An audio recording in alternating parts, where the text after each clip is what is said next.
Hear, Israel, you are now about to cross the Jordan to go in and dispossess nations greater and stronger than you, with large cities that have walls up to the sky.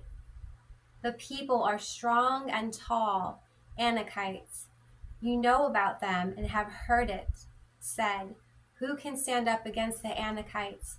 But be assured today that the Lord your God is the one who goes across ahead of you like a devouring fire. He will destroy them. He will subdue them before you, and you will drive them out and annihilate them quickly, as the Lord has promised you. Annihilation. This is warfare. It's pretty awesome. After the Lord your God has driven them out before you, do not say to yourself, the Lord has brought me here to take possession of this land because of my righteousness. I want to stop right there. I would really love to hear the Anakites' version of what exactly God did inside that city to drive them out to their own slaughter. He had to be doing some pretty wicked stuff in there to make people so afraid that they literally ran out of their cities and ran into the hands of these people who were able to slaughter them, annihilate them, and take their entire city over for their own.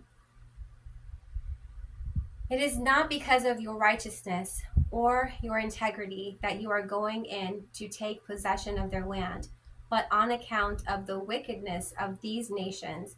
The Lord your God will drive them out before you to accomplish what he swore to your fathers, to Abraham, Isaac, and Jacob.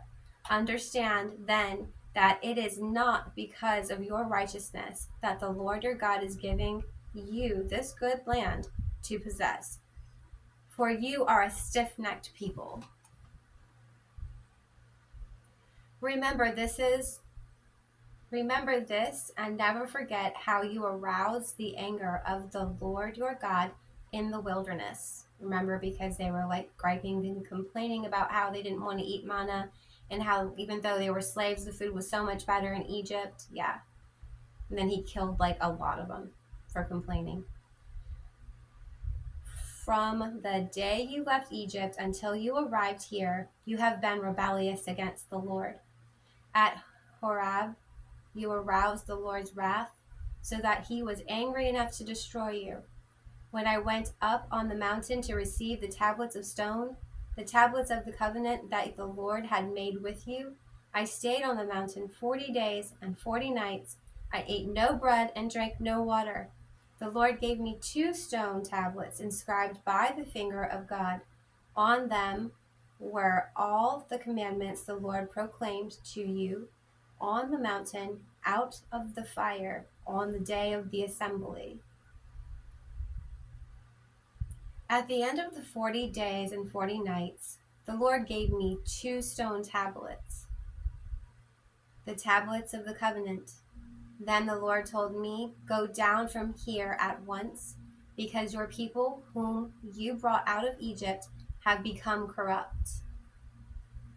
They have turned away quickly from what I commanded them and have made an idol for themselves. And the Lord said to me, I have seen this people, and they are a stiff-necked people indeed. Let me alone, so that I may destroy them and blot out their names from under heaven. And I will make you into a nation stronger and more numerous than they. So I turned and went down from the mountain, while it was ablaze with fire, and the 2 tablets of the covenant were in my hands. When I looked, I saw that you had sinned against the Lord your God, and had made for yourselves an idol cast in the shape of a calf.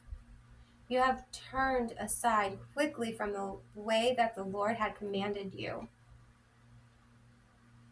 So I took the 2 tablets and threw them out of my hands, breaking them into pieces before your eyes. This is Moses' personal account of what happened at the bottom of Mount Sinai when he came down with the 10 commandments that God had written himself into these tablets of stone. Then once I fell prostrate before the Lord for 40 days and 40 nights. I ate no bread and drank no water because of all the sin you had committed. doing what was evil in the Lord's sight, and so arousing his anger. I feared the anger and wrath of the Lord, for he was so angry enough with you to destroy you. He was going to destroy them all. But at that time I prayed for Aaron too. Also I took that sinful thing of yours, the calf you had made, and burned it in the fire. Then I crushed it and ground it to powder as fine as dust, and threw the dust into a stream that flowed down the mountain. You also made the Lord angry at Taberah, at Massah, and at Kibroth Hattava. And when the Lord sent you out from Kadesh Barnea, he said, "Go up and take possession of the land I have given you." But you rebelled the command of the Lord your God. You did not trust him or obey him. You have been rebellious against the Lord ever since I have known you.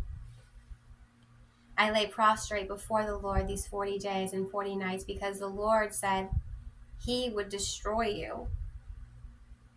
I prayed to the Lord and said, "Sovereign Lord, do not destroy your people, your own inheritance, that you redeemed by your great power and brought out of Egypt with a mighty hand. Remember your servants Abraham, Isaac, and Jacob. Overlook the stubbornness of this people, their wickedness, and their sin. Otherwise, the country from which you brought us will say, because the Lord was not able to take them into the land he had promised them, and because he hated them, he brought them out to put them to death in the wilderness. But they are your people, your inheritance, that you brought out by your great power and your outstretched arms." So during Moses' prayer, he is pleading with God and telling him, by the way, that people think and what people will say, futuristically speaking, if God was to kill all these people where they stood before they ever reached the promised land that God took them from Egypt to give to them, that Egypt would start spreading rumors about God and saying that he's really not that powerful and that the Jewish people were evil and deserved to be slaves because basically, like, he just took them out of Egypt to kill them. Moses was very adamant in his prayer that God needed to follow through with his promise all the way to the promised land. Otherwise, people would call him a fraud.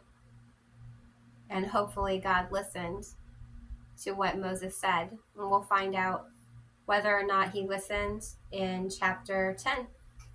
That is the end of chapter 9. If you would like to catch up, all you got to do is pick up a Bible, any Bible will do, and read the book of Deuteronomy, chapters 1 through 9.